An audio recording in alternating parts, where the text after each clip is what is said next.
Could God really have created everything in 6 days? You know, when people ask me that and they say, could God have done it in 6 days? The first thing I say is, it's really not a matter of what God could have done. It's really a matter of what God said he did. And that's the point. You see, the Bible is God's word, and God has written down for us about the creation. He's given us the creation account.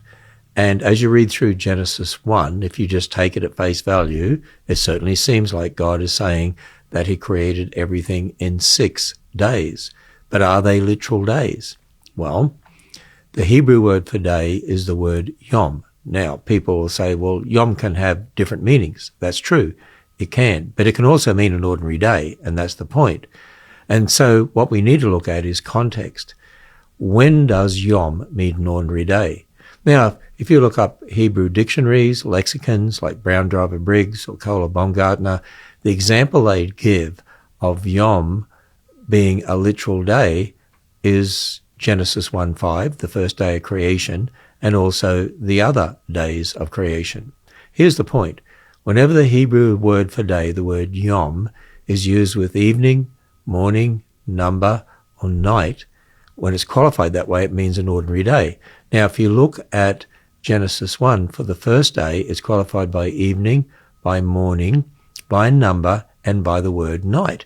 Now, if it was just qualified by evening with day, that would mean an ordinary day, or morning with day, or number with day, or night with day. But it's got all of them there. It's almost as if God is emphatic by saying, I want to tell you over and over again, this is an ordinary day. In fact, for the first day, it doesn't really say first day, it says one day. In other words, it's defining the word day. And so there was evening and there was morning one day. And then for the others, as you read through Genesis 1, it says second day, third day, fourth day, fifth day, sixth day. You've got evening and morning. You've got a number qualifying each of the days. So that means they're ordinary days. Jump over to Exodus chapter 20, verse 11. The basis of the fourth commandment says in 6 days God made everything, rested on the seventh. That's the basis for our 7-day week. So the 7-day week is based upon the 7 days of Genesis 1, the 6-day work, and then the 1-day rest. That's where the 7-day week comes from. So it's obviously based on literal days. Now, some people will bring up that in Genesis 2:4, in the day that the Lord created, that you don't take that as an ordinary day. But the word day there, the Hebrew word yom, is not qualified with evening or morning or number or night, and there it means time, in the time that God created.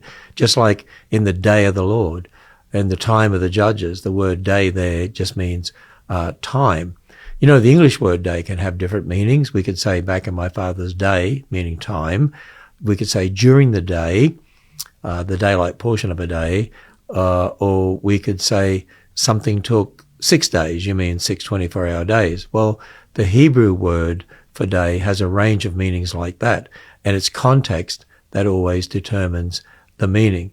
And the contextual usage of the word day in Genesis 1 is that each of those days were ordinary days, 24-hour days. We must start from the text first and let it speak to us. It's God's word. And if we do that, God created in 6 literal days. You can come to no other conclusion if you're using the text and the rules of the Hebrew language. We live at a time in which the Bible is vehemently attacked, particularly in the history in Genesis 1 to 11. So we have produced a series of 5 books that contain answers to the most asked questions, the main attacks on God's Word today. Answering questions such as, where did God come from? How do we know there's a God? What about carbon dating? Dinosaurs? The days of creation? Can we really trust the Bible? And so on.